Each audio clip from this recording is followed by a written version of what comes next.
We're now going to take a look at your three personas. Have a look at the mandala that has three dots on it. One of them represents your underlying persona. This is representing your more instinctive preferences and traits. Then another dot there represents your everyday persona. This tends to be how you behave, how you choose to behave, and maybe how other people see you acting and behaving. Then there's a third dot, which is your overextended persona. This was measured with questions in the questionnaire that looked at when do you do too much of a good thing? When do you maybe overplay a key strength? Let's take an example. If I look at my sociability score, my underlying sociability as a quality, that's measured through questions such as, do you enjoy chatting and being friendly with people? The everyday version is measured by questions such as, are you known as an active networker at work? In other words, that's what I do, it's how I behave. And the overextended version, well, questions may something like, do you sometimes waste time talking to people too much? If you have a look at the mandala, you'll see three dots.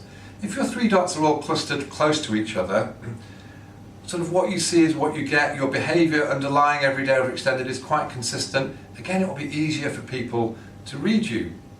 If your three dots are quite disparate, that means there's more of a shift as you move from who you are underneath in your underlying by preference to how you behave every day, and then look at where you go when you're under pressure, when you overextend.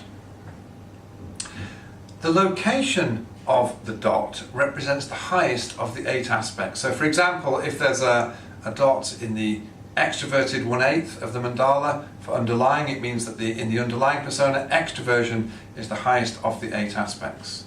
But then notice the colour. So the colour of the dot represents which of the 4 colours is highest in that persona.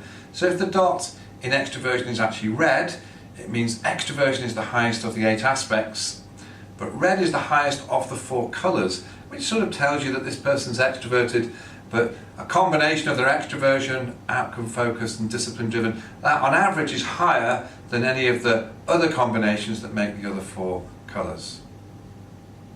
Have a look at your 3 dots now. Do they make sense to you? If you could wave a magic wand, would you want to move your overextended or everyday or underlying or any of them that you would like to change through your development effort?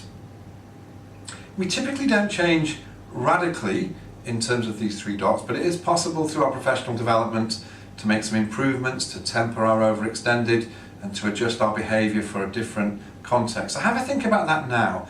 How would you like to change the position of some of these dots through your conscious development efforts?